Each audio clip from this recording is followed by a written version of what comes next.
नमस्कार समस्त छात्र छात्री मानक मोर यूट्यूब चैनल को स्वागत जनावि। तो नवम श्रेणी संस्कृत बही अनुच्छेद विभाग षष्ठ अनुच्छेद टी को आज आम पढ़ा। तो चलो विषयटी को आम आरंभ करवा। श्रीमद् भगवत गीता वस्तुतः महाभारत से अंश सन्ति। अर्जुन युद्धे आत्मीयानां विलोक्य युद्ध विमुख अभवत्।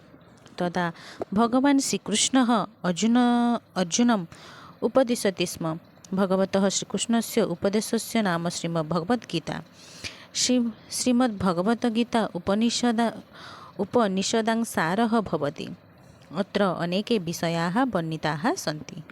प्राधान्येन अस्यां भक्तियोगस्य ज्ञानयोगस्य कर्मयोगस्य च प्रतिपादनं कृतम्। अत्र भगवद्गीतायां भक्तिज्ञान कर्म योगानां त्रिवेणी प्रवहन्ति। अतः प्रसिद्धं कथनं वर्तते, गीता सुगीता कर्तव्या किमनयः शास्त्रविस्तरयोः। प्रत्येकं मानवः सुखं कामयेत्। सुखं प्राप्तुं त्रयः मार्गाः निर्दिष्टाः सन्ति, भक्तिः ज्ञानं कर्म च। अतः भक्तः ज्ञानी कर्मशीलः प्रत्येकं मानवः श्रीमद्भगवद्गीतायाः अध्ययनेन कल्याणं कर्तुं शक्नोति। एषु त्रिषु मार्गेषु अपि कर्मयोगः आधुनिकयोगे सुतरां कल्याणं करोति। कर्मयोगः जीवने संघर्षस्य उपदेशं प्रयच्छति। कर्म मानवस्य धर्मः, परं कर्म तदेव कल्याणकरं यस्मिन् फलस्य इच्छा न भवेत्। भगवान् श्रीकृष्ण स्पष्टम् उक्तवान्, कर्मण्येवाधिकारेषु मा फलेषु कदाचन।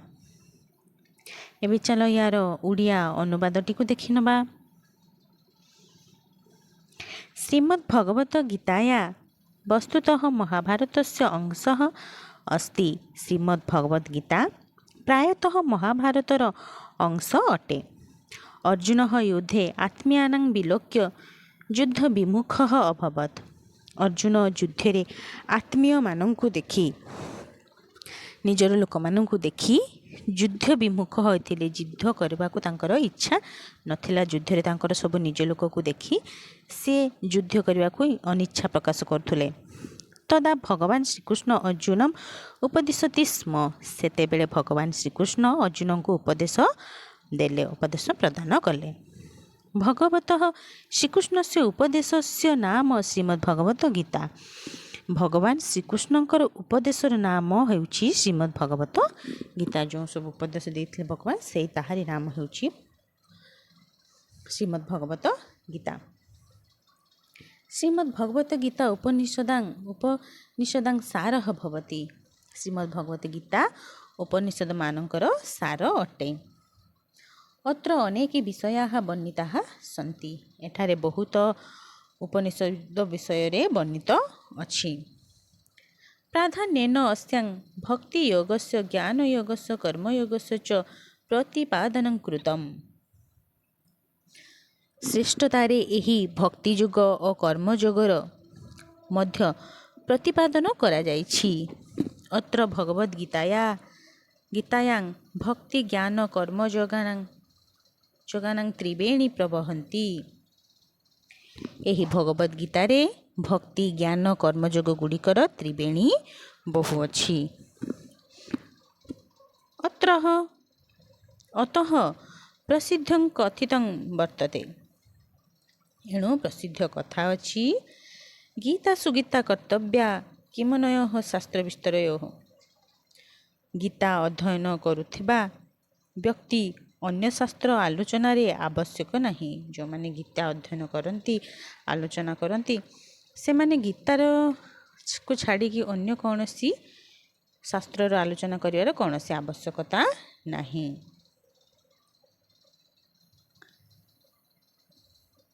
प्रत्येक मानव सुखं कामयेत्। प्रत्येक मानव माने मनुष्य माने कौन करती, सुख कामना करती, सुख इच्छा करती। सुखं प्राप्तुं त्रयः मार्गाः निर्दिष्टाः सन्ति, भक्तिः ज्ञान कर्म च। ସୁଖ ପାଇବାକୁ ତିନୋଟି ମାର୍ଗ ନିର୍ଦ୍ଦିଷ୍ଟ ଅଛି। ସେଟା କ'ଣ? ତିନିଟା: ଭକ୍ତି, ଜ୍ଞାନ ଓ କର୍ମ। ଅତଃ ଭକ୍ତଃ ଜ୍ଞାନୀ କର୍ମଶୀଳଃ ପ୍ରତ୍ୟେକଂ ମାନବଃ ଶ୍ରୀମଦ୍ଭଗବଦ୍ଗୀତାୟାଃ ଅଧ୍ୟୟେନ କଲ୍ୟାଣଂ କର୍ତ୍ତୁଂ ଶକ୍ନୋତି।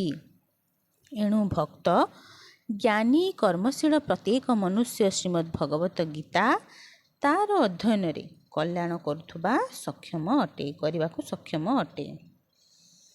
ଏଷୁ ତ୍ରିଷୁ ମାର୍ଗେଷୁ ଅପି କର୍ମଯୋଗଃ ଆଧୁନିକ ଯୋଗେ ସୁତରାଂ କଲ୍ୟାଣଂ କରତି। ଏହି ତିନୋଟି ମାର୍ଗ ମଧ୍ୟ କର୍ମଯୋଗ ଆଧୁନିକ ଯୁଗରେ ତେଣୁ କଲ୍ୟାଣ ଅଟେ। କର୍ମଯୋଗ ଜୀବନେ ସଂଘର୍ଷସ୍ୟ ଉପଦେଶ ପ୍ରୟଚ୍ଛତି।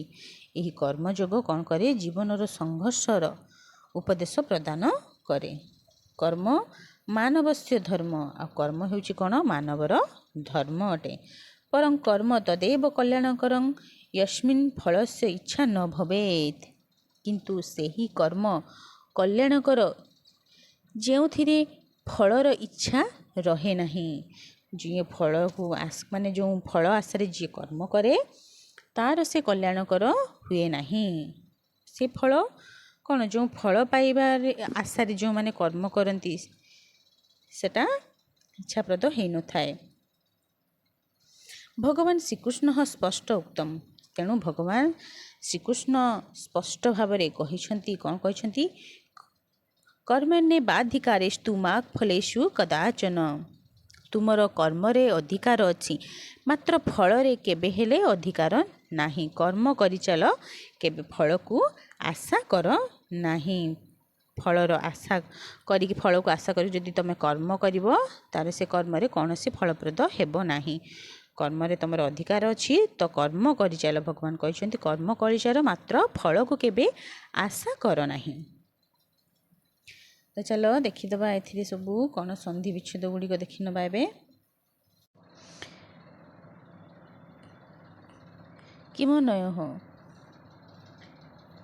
କ'ଣ ହେବ? କିମ୍ ଯୁକ୍ତ ନେହି କିମନୈ। ତାପରେ ଦେଖିବା ତଦେବ।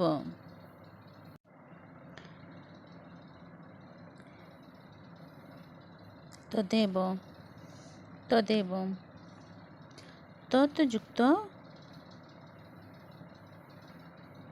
ଯୁକ୍ତ ଏବ ତଦେବ। ଅଧିକାରସ୍ତେ